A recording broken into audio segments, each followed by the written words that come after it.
नमस्कार मित्रांनो, ठरलं तर मग या मालिकेच्या आजच्या भागामध्ये मी तुम्हा सर्वांचे अगदी मनपूर्वक स्वागत करते. आजच्या भागामध्ये आपल्याला पाहायला मिळतं रविराज सर अर्जुनच्या ऑफिस मध्ये आलेले असतात. आता अर्जुन आपला प्लॅन रविराज सर आणि चैतन्य यांना सांगू लागतो. अर्जुन म्हणू लागतो, तुमच्या लक्षात येत आहे का, खरं तर मला सायलीची आयडिया अगदी बरोबर वाटत आहे. म्हणजे आपल्याला आता महिपत शिकरे सारखाच विचार करावा लागेल. त्याच्याच सारखं आपल्यालाही आता खेळ खेळावाच लागेल. एक एक स्टेप करून आता महिपतला घाबरवायचं आणि मग मात्र त्याला ट्रॅप मध्ये अडकवायचं. रविराज सर अर्जुनला म्हणतात, आयडिया खरंच खूप छान आहे, परंतु कसं आहे ना, आपण अंधारात तीर मारत आहोत. मग यातून आपल्याला यश मिळेल की नाही मिळेल हे मात्र सांगता येत नाही. तर त्याच वेळी सायली म्हणते, मिळूही शकतं, कारण महिपत शिकरे सारखी माणसं ही भेकड असतात. जोपर्यंत आपण पकडले जात नाही तोपर्यंत ते अगदी निर्धास्त बिनधास्त असतात आणि तोपर्यंतच त्यांचा काहीतरी दरारा असतो. पण ज्या क्षणी त्यांच्या लक्षात येतं की आपण पकडले जाऊ शकतो, आपल्याला आता कोणीतरी नक्कीच या सगळ्यामध्ये अडकवू शकतं, तेव्हा मात्र ते खचून जातात आणि याच संधीचा फायदा आपल्याला घ्यायचा आहे. रविराज सर म्हणतात, मला तरी वाटतंय की आपण हे सगळी काही शक्यता दर्शवत आहोत, परंतु महिपत शिकरे सारख्या माणसाला ट्रॅप करणं खरंच खूप अवघड आहे. अर्जुन म्हणतो, परंतु अशक्य नाहीये. आपल्याला आता काही करून या सगळ्यामध्ये महिपत शिकरेला अडकवावंच लागेल. त्याचं सत्य आपल्याला शोधून काढावंच लागेल. आता सायली रविराज सरांना विचारते, रविराज काका, तुम्ही आम्हाला मदत कराल ना, तुम्ही आहात ना आमच्या सोबत. रविराज सर म्हणतात, अर्थातच, मी तुमच्या सोबत कायम आहे. आणि त्यातही आमच्या ऍक्सिडेंटच्या मागे, प्रतिमाला त्रास देण्यामागे, प्रतिभाच्या आजच्या या अवस्थेला जर महिपत शिकरे जर जबाबदार असेल तर मी त्याला शिक्षा देणारच. त्यामुळे तुम्ही जे काही करत आहात त्यामध्ये मी तुमच्या सोबत आहे. चैतन्य म्हणतो, पण आपली पहिली स्टेप काय असणार आहे. तर अर्जुन पहिली स्टेप त्या दोघांनाही समजावत म्हणतो, आपली पहिली स्टेप ही असणार आहे. आता ही चिठ्ठी मला महिपत शिकरेपर्यंत पोहोचवावीच लागेल. असं म्हणत आता अर्जुनने एक चिठ्ठी तयार केलेली असते आणि ती चिठ्ठी अर्जुन रविराज सर आणि चैतन्य या दोघांनाही दाखवतो. तर चैतन्य म्हणतो, हो अर्जुन, आपली तर ही स्टेप असूच शकते, परंतु मला सांग, आपण खात्रीशीर नाही ना सांगू शकत की यांच्या अपघातामागे, प्रतिमा आत्या घाबरण्याच्या मागे महिपत शिकरेचीच हात असू शकतो किंवा तोच असू शकतो, हे आपण कसं प्रूव्ह करणार आहोत. अर्जुन म्हणतो, ही चिठ्ठीच आपल्याला या सगळ्या सत्यापर्यंत पोहोचवणार आहे. म्हणजे हळूहळू आपण त्याला असं काही ट्रॅप मध्ये अडकवायचं की त्याला सत्य सांगावंच लागेल आणि आपली पुढची स्टेप ही असणार आहे. असं म्हणत अर्जुनने रविराज सर, चैतन्य यांना आपली पुढची खेळी काय असणार आहे हे आपला प्लॅन सांगितलेला असतो. आता अर्जुन ज्याप्रमाणे प्लॅन सांगत असतो ते प्लॅन रविराज सर आणि चैतन्य ऐकत असतात. तर दुसरीकडे पाहायला मिळतं, किल्लेदारांच्या घरी सुमन काकू किचन मध्ये काम करत असतात आणि त्याच वेळी आता नागराज काका सुमन काकूंना आवाज देतात. सुमन काकू विचारतात, काय झालंय, काय हवंय तुम्हाला. नागराज काका म्हणतात, अगं जेवणाची वेळ झाली आहे, मग जेवणच हवं असणार ना, झालंय का जेवण. सुमन काकू म्हणतात, नाही हो, जेवणाला थोडा वेळ लागेल, कारण मी वहिनीसाठी सूप बनवत होते. आता हे ऐकल्यानंतर नागराज काका म्हणू लागतात, म्हणजे वहिनीसाठी सूप, आणि आम्ही का असं उपाशीच राहायचं आहे का. सुमन काकू म्हणतात, नाही हो, जेवण होतच आलं आहे, आज वहिनीची थोडी तब्येत बरी नव्हती ना. आता हे ऐकल्यानंतर नागराज काका म्हणतात, काय बरं नव्हतं. सुमन काकू सत्य लपवतात आणि म्हणू लागतात, काही नाही, थोडं गरगरल्यासारखं वाटत होतं आणि म्हणूनच म्हटलं की त्यांची काळजी घ्यावी. नागराज काका म्हणतात, बरं ठीक आहे, मी वहिनीला बघून येतो. सुमन काकू थांबवण्याचा प्रयत्न करतात आणि म्हणू लागतात, अहो असं काय करताय, ते आता आराम करत असतील ना, लगेचच का जाताय, तुम्ही नंतर जाऊ शकता. नागराज काका म्हणतात, आता ते मी कधी जायचं हे तू मला शिकवणार आहेस का. असं म्हणत सुमन काकूंचं काही ऐकून न घेता नागराज काका आता प्रतिमा आत्यांना भेटण्यासाठी निघून जातात. तर इकडे सुमन काकू घाबरून गेलेले असतात. सुमन काकू मनाशीच म्हणतात की आज मंदिरात नक्की काय घडलं आहे हे यांना कळायला नको. हे जर यांना कळालं आणि सायली अर्जुनला महिपत शिकरेबद्दल संशय आला, हे अजिबातच कळायला नको, कारण हेही त्यांना समजू शकतं. आणि म्हणूनच सुमन काकू धावत पळत प्रतिमा आत्यांच्या रूमच्या दिशेने निघालेले असतात. तर इकडे ऑफिस मध्ये सायली रविराज सरांना विचारते, काय झालंय काका, तुम्ही असे शांत का आहात. रविराज सर म्हणतात, नाही म्हणजे मला एका प्रश्नाचं उत्तर मिळत नाहीये की असं काय घडलंय की महिपत शिकरेचा फोटो पाहून किंवा त्याला पाहून प्रतिमा घाबरते.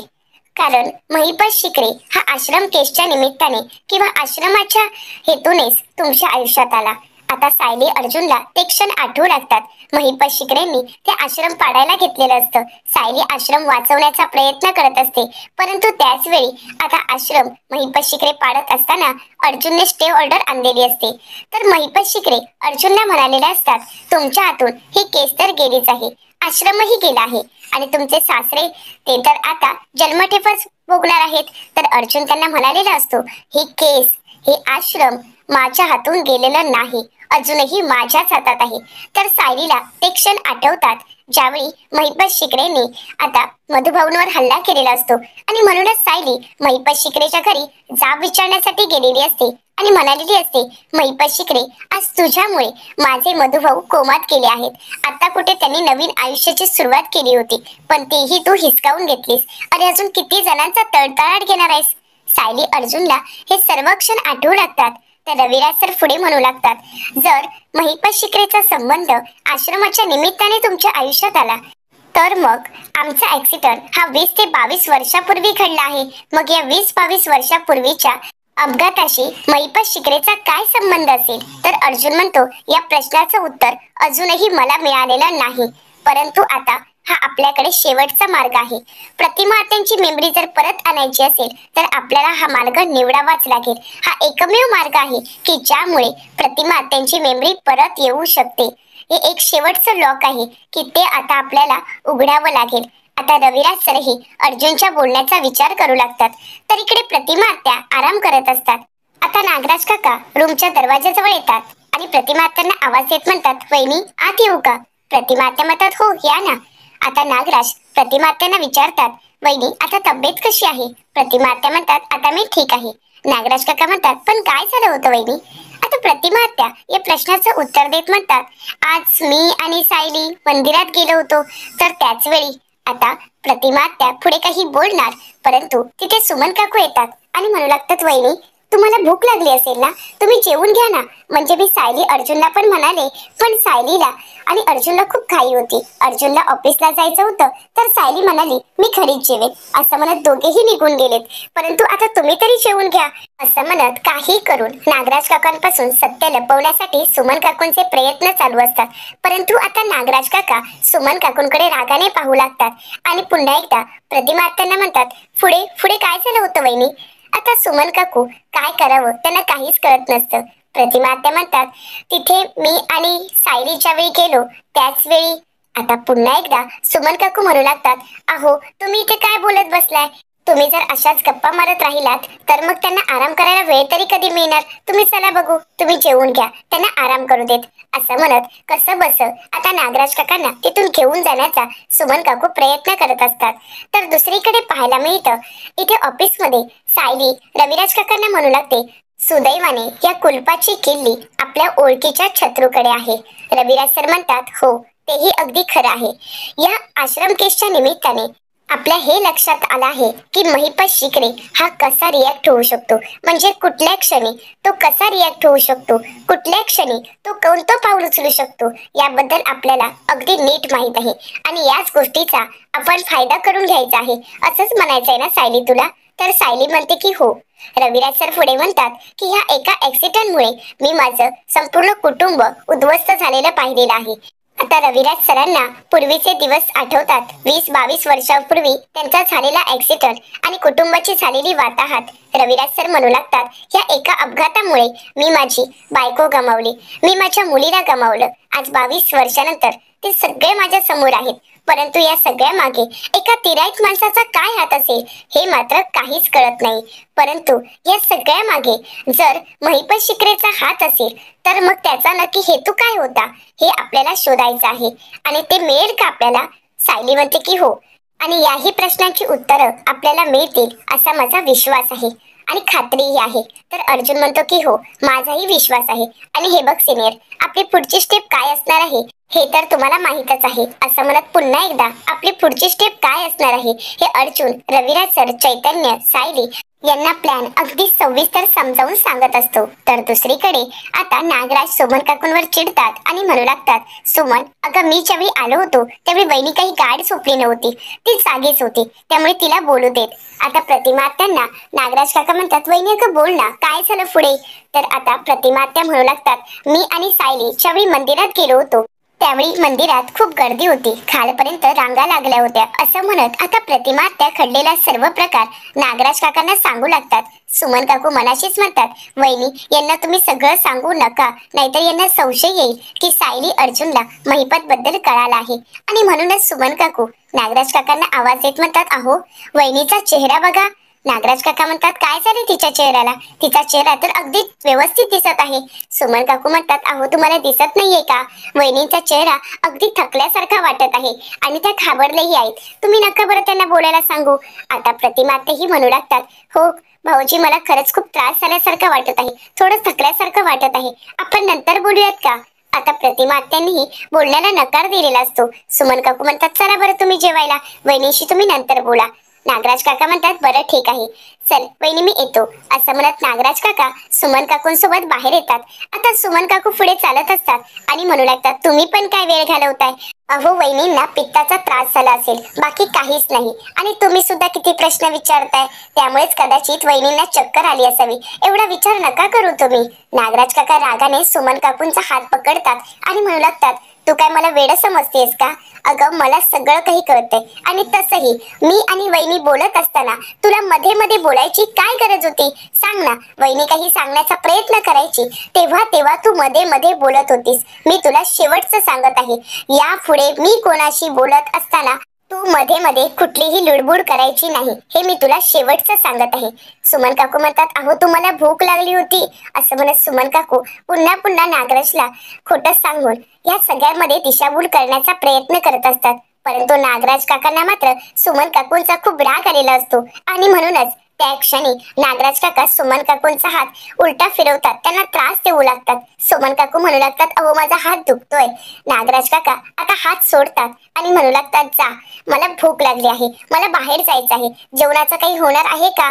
जातेस की नाही? असं म्हणत सुमन काकूंना जेवण बनवायला पाठवतात. या सगळ्यामुळे सुमन काकूंना खूप त्रास होत असतो आणि नागराजला सुमन काकूंचा खूप राग आलेला असतो. तर इकडे महिपत शिकरेंच्या घरी साक्षी आता एका ठिकाणी शांत बसून असते. तिला सतत आता सचिनची आठवण येत असते. सचिन सोबत नसल्याचा त्रास होत असतो.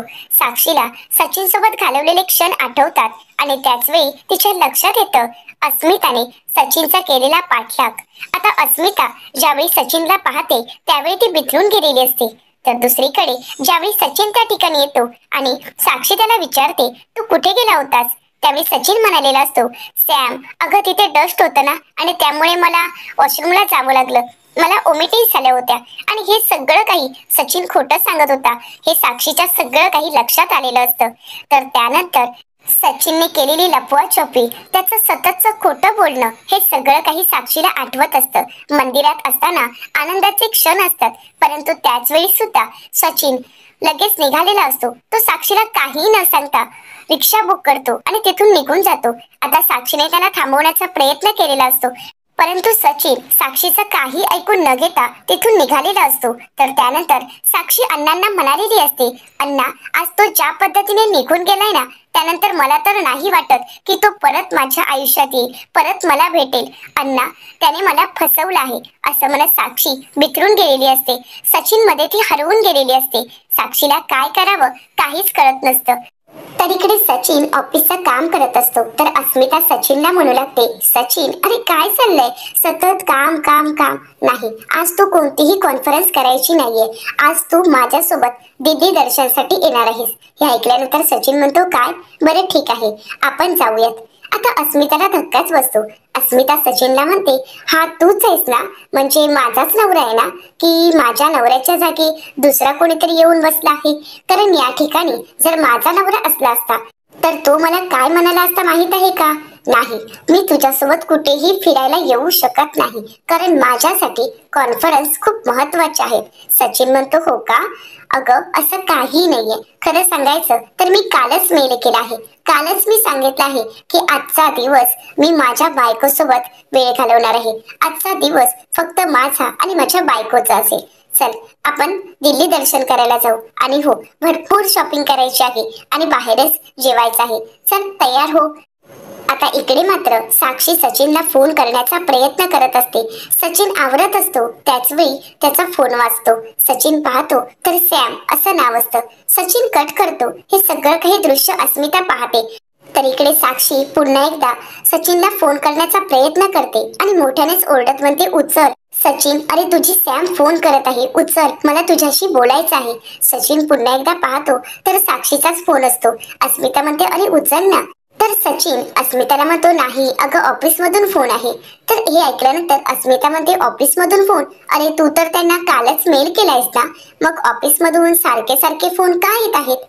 आता सचिनला काय बोलावं काहीच कळत नाही. सचिन अस्मिताशी खोटं बोलत म्हणतो, अगं, मी तुला सांगायचं राहूनच गेलं. मी फक्त एकाच ऑफिसला मेल केला आहे, परंतु दुसऱ्या ऑफिसला करायचा राहिलाच आहे. कॅनडाच्या ऑफिसला तर मी मेल केलाच नाहीये. थांब, मी लगेच मेल करतो. असं म्हणत आता मोबाईल हातात घेत सचिनने इकडे साक्षीचा नंबर ब्लॉक केलेला असतो. साक्षी पुन्हा पुन्हा सचिनला फोन करण्याचा प्रयत्न करत असते. त्यावेळी साक्षीच्या लक्षात येतं की त्याने आपला नंबर ब्लॉक केला आहे. साक्षी बिथरते आणि म्हणू लागते, याने मला ब्लॉक केला आहे का? कशासाठी केलं असेल ब्लॉक? हा कुठे असेल? मी कसं शोधू याला?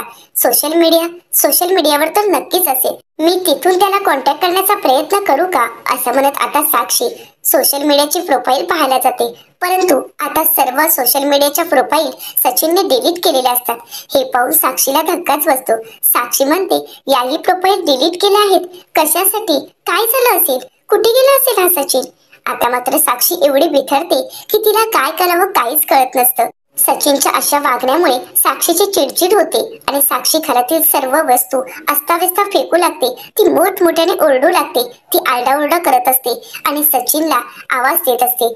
सचिन तिला सोडून गेला आहे हे तिला सहन होत नसतं आणि म्हणूनच साक्षी मोठमोठ्याने किंचाळत असते आणि खूप रडत असते.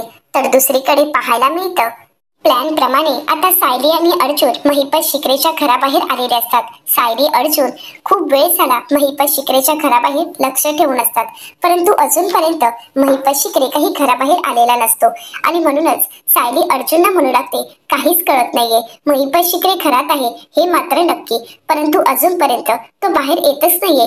आपल्याला वाटत होतं की काहीतरी कारणाने तो नक्कीच बाहेर येईल, परंतु अजूनपर्यंत बाहेर आलाच नाहीये. आता अर्जुन म्हणतो, मग आता आपल्याला जावं लागेल, कारण तो जर बाहेर आला नाही तर आपल्यालाच त्याच्या गुहेत शिरावं लागेल. सायली म्हणते, नाही, असं करून नाही चालणार. मागच्या वेळी आठवतंय ना तुम्हाला, आपण थोडक्यात बचावलं होतं. अर्जुन म्हणतो, नाही, परंतु ही रिस्क घ्यावीच लागेल. सायली म्हणते, आपण थोडा वेळ वाट बघू आणि त्यानंतर ठरवू. आता सायली अर्जुन पुन्हा एकदा महिपत शिकरेंची बाहेर येण्यासाठी वाट पाहत असतात. तर इकडे महिपत शिकरे विचार करत असतात आणि त्याच वेळी त्यांना साक्षीचा फोन येतो. महिपत शिकरे म्हणतात, बोल साक्षी. साक्षी म्हणते, अण्णा, सचिन मला सोडून गेला. तो कायमचा सोडून गेला अण्णा. अण्णा, अहो, तो माझे फोन उचलत नाहीये, मला मेसेज करत नाहीये, माझ्या मेसेजची रिप्लाय देत नाहीये. अण्णा, तो मला सोडून गेला. असं म्हणत साक्षी बिथरलेली असते, ती रडत असते. आता महिपत शिकरे साक्षीला म्हणतात, अगं, त्या दीक्षितमुळे तू स्वतःला त्रास करून घेऊ नकोस. साक्षी म्हणते, मग मी काय करू अण्णा? अण्णा, मी त्याच्यावर प्रेम केलं होतं, माझा आहे तो, आणि आज तो मला सोडून कुठे गेलाय मला काहीच कळत नाहीये. अण्णा, तो जर मला कायमचा सोडून गेला असेल तर? नाही अण्णा, मी नाही जगू शकत. आता महिपत शिकरे साक्षीला म्हणू लागतात, साक्षी शांत हो. साक्षी म्हणते, नाही अण्णा, मी आता शांत नाही होऊ शकत, कारण सचिन मला सोडून गेला आहे. अण्णा, अहो, तुम्हाला माहित आहे ना, मी सचिनवर प्रेम केलं होतं, परंतु त्याने मात्र माझं प्रेम स्वीकारलंच नाही. मी आता काय करू अण्णा? मी एक काम करू का? मी आता मरते, म्हणजे त्या सचिनला कळेल की माझं त्याच्यावर किती प्रेम होतं. महिपत शिकरे म्हणतात, हे बघ साक्षी, शांत हो. थोबाड इकडचं तिकडे करून टाकेन, तू काहीही करणार नाहीयेस. मी येतोय तिथे, आपण बोलू, पण तू असं काहीही करणार नाहीस. साक्षी म्हणते, नाही, मी मरते, मला नाही जगायचं आहे. मी जगले तर त्याला माझं प्रेम कधीच कळणार नाही, पण मी मेले तर त्याला कळेल की माझं किती प्रेम होतं. असं म्हणत आता साक्षी रडतच बोलत असते. महिपत शिकरे साक्षीला समजावण्याचा प्रयत्न करत असतात, परंतु साक्षी काही समजून नाही घेऊ शकत हे महिपत शिकरेंच्या लक्षात येताच आता ते तिला भेटायला जायचं ठरवतात. इकडे सायली अर्जुन वाट पाहत असतात. सायली म्हणते अजून किती वेळ वाट पाहायची आहे, किती वेळ झाला, परंतु हा महिपत शिकरे काही बाहेरच येत नाहीये. अर्जुन म्हणतो थांब, तू इथेच थांब, मी जाऊन येतो. सायली म्हणते मी पण येणार, तुम्ही एकटे कुठेही जाणार नाहीयात. आणि त्याच वेळी अर्जुनला आता रविराज सरांचा फोन आलेला असतो. अर्जुन म्हणतो बोल ना सिनियर. रविराज सर म्हणतात तुम्ही कुठे आहात? अर्जुन म्हणतो ठरल्याप्रमाणे आम्ही महिपत शिकरेच्या घराबाहेरच आहोत आणि तो बाहेर येण्याची वाट पाहत आहोत, पण तो जर आता बाहेर नाही आला तर आम्हालाच आत जावं लागेल. रविराज सर म्हणतात हे बघा, तुम्ही असं बोलत असेल तर काहीही करू नका, तो काय करू शकतो हे तुम्हाला माहित आहे ना, प्लीज तुम्ही असं काहीही करणार नाही आहात. अर्जुन म्हणतो आता दुसरा ऑप्शन नाही, आपलं ज्याप्रमाणे ठरलं आहे त्याप्रमाणे आपल्याला करावंच लागेल. आणि हो सिनियर तू घाबरू नकोस, आम्ही आमची काळजी घेऊ. रविराज सर म्हणतात जे काही करत आहात ते खूप शांतपणे आणि सावधगिरीने करा, उगाच माझ्या जीवाला गोड नका लावू. अर्जुन म्हणतो सिनियर काळजी करू नको, असं म्हणत फोन ठेवतो. आणि त्यानंतर अर्जुन सायलीला म्हणतो मी लगेच तिथे जाऊन येतो, मी आज जात नाहीये, परंतु तिथे नक्की काय सिच्युएशन आहे हे मी बाहेरूनच पाहिन. सायली म्हणते अहो पण सावकाशा. आता सायलीला अर्जुनची काळजी वाटत असते. आता अर्जुन महिपत शिकरेच्या गेट पर्यंत गेलेला असतो. महिपत शिकरे अजूनही बाहेर न आल्यामुळे आता अर्जुन नक्की काय चालू आहे हे पाहण्यासाठी गेलेला असतो. तर इकडे महिपत शिकरे साक्षीच्या काळजीने खूप कासावीस झालेले असतात आणि म्हणूनच फोनवर बोलत बोलत तिला शांत करत ते आता साक्षीच्या घरी जाण्यासाठी निघालेले असतात. महिपत शिकरे फोनवर बोलत बाहेर येत आहेत हे अर्जुनने पाहिलेलं असतं आणि म्हणून अर्जुन लगेच गाडीच्या मागे येऊन लपतो आणि सायलीला म्हणतो महिपत शिकरे येत आहे आणि तो फोनवर बोलत आहे, हा एकच चान्स आहे आपल्याला आपला प्लॅन वर्क करण्यासाठी. आता तो फोनवर बोलत आहे त्या क्षणी मी त्याच्या खिशात चिठ्ठी ठेवू शकतो. सायली म्हणते बरं ठीक आहे, असं म्हणत आता अर्जुन सायलीला म्हणतो तू काळजी घे. आता अर्जुन महिपत शिकरेंच्या दिशेने निघालेला असतो. महिपत शिकरे फोनवर बोलत असतात आणि म्हणू लागतात साक्षी अगं मी तिथे येतच आहे ना, तुला थोडा वेळ धीर धरता येत नाहीये का पोरी, अगं प्लीज थोडा वेळ धीर धर, मी तिथे येतोय, आपण शांतपणे बोलू. परंतु साक्षी फोन कट करते. आता महिपत शिकरे पुन्हा एकदा साक्षीला फोन करतात आणि म्हणू लागतात तू फोन कट करायचा नाहीये, मी जे सांगत आहे ते ऐकून घे. आता महिपत शिकरे फोनवर बोलत असतात, त्यांना साक्षीची काळजी वाटत असते आणि त्या संधीचा फायदा घेत अर्जुन महिपत शिकरेंच्या समोरून जात त्यांच्या खिशात चिठ्ठी ठेवत तिथून निघून जातो. महिपत शिकरेचा मोबाईल खाली पडतो. महिपत शिकरे चिडतात आणि म्हणू लागतात कळत नाही का रे, तुला नीट बघून चालता येत नाही का, असं म्हणत महिपत शिकरे आपला मोबाईल उचलतात आणि खिशात ठेवायला जातात, परंतु त्याच वेळी त्यांच्या हाती खिशातील चिठ्ठी लागते. महिपत शिकरे ती चिठ्ठी पाहतात, त्यामध्ये लिहिलेलं असतं 22 वर्षापूर्वीचा ऍक्सिडेंट आठवतोय ना, तो अपघात अजूनही माझ्या लक्षात आहे, मला माहित आहे त्या अपघाताबद्दल. आता मात्र महिपत शिकरे घाबरतात, त्यांच्या पायाखालची जमीनच सरकते, ते बिथरतात आणि इकडे तिकडे पाहू लागतात, परंतु तिथे मात्र त्यांना कोणीच दिसत नाही. महिपत शिकरेंना काहीच कळत नसतं. ती चिठ्ठी ते बंद करतात, खिशात ठेवतात आणि साक्षीच्या काळजीपोटी निघत असतात. ज्यावेळी ते गाडीचा दरवाजा उघडायला जातात त्यावेळी त्यांच्या लक्षात येतं, ते मनाशीच म्हणतात की माझ्यावर कोणीतरी लक्ष ठेवून आहे आणि आता जर मी साक्षीकडे जायला निघालो तर कोणाला तरी साक्षी कुठे आहे हे कळणार नाही. काही झालं तरी साक्षी कुठे आहे, ती जिवंत आहे हे कोणालाही कळायला नको आणि म्हणूनच आता मला साक्षीकडे जाणं योग्य नाही. आणि म्हणूनच महिपत शिकरे आता साक्षीकडे जायचं कॅन्सल करतात आणि ते पुन्हा एकदा घराच्या दिशेने निघालेले असतात. हे सर्व दृश्य सायली पाहत असते. महिपत शिकरे पुन्हा एकदा मागे वळून पाहतात, परंतु तिथे त्यांना कोणीच दिसत नाही. महिपत शिकरेंचा राग अनावर झालेला असतो, परंतु तिथे कोणीच नसतं, पण कोणीतरी आपल्याला घाबरवत आहे हे त्यांच्या लक्षात आलेलं असतं. आता हे सर्व काही सायली पाहत असते. महिपत शिकरे आता घरात निघून जातात. महिपत शिकरे आपल्या माणसाला आवाज देत म्हणतात पाणी घेऊन ये रे. महिपत शिकरे पाणी पितात आणि त्याला म्हणतात तू काय इथे उभेस, निघून जा इथून, असं म्हणत महिपत शिकरे त्याला जायला सांगतात. महिपत शिकरेंचा जीव कासावीस आलेला असतो, त्यांना काहीच कळत नसतं. महिपत शिकरे म्हणतात माझ्याशी पंग घेण्याचा एवढी हिंमतच कोणाची झाली नाही, मला तरी वाटतंय की हे सगळं काही कोणीतरी मुद्दामून करत आहे, असं म्हणत महिपत शिकरे ती चिठ्ठी वाचतात आणि पुन्हा एकदा ते घाबरून गेलेले असतात. महिपत शिकरे म्हणतात 22 वर्षाच्या ऍक्सिडेंटचं कोणालाच माहित नाहीये, 22 वर्षापूर्वी मी जे काही केलंय ते कोणालाच माहित नाही. पण ज्यावेळी महिपत शिकरे ती चिठ्ठी वाचत असतात त्यावेळी त्यांच्या लक्षात येतं की हे सगळं काही प्रियाला तर माहीतच आहे. महिपत शिकरे म्हणतात याचाच अर्थ हे सगळं काही त्या चिचुंद्रीचं काम आहे. पण त्या चिचुंद्रीला कुठे माहीत आहे की अशा चिट्ट्यांची मी पुंगी वाजवतो.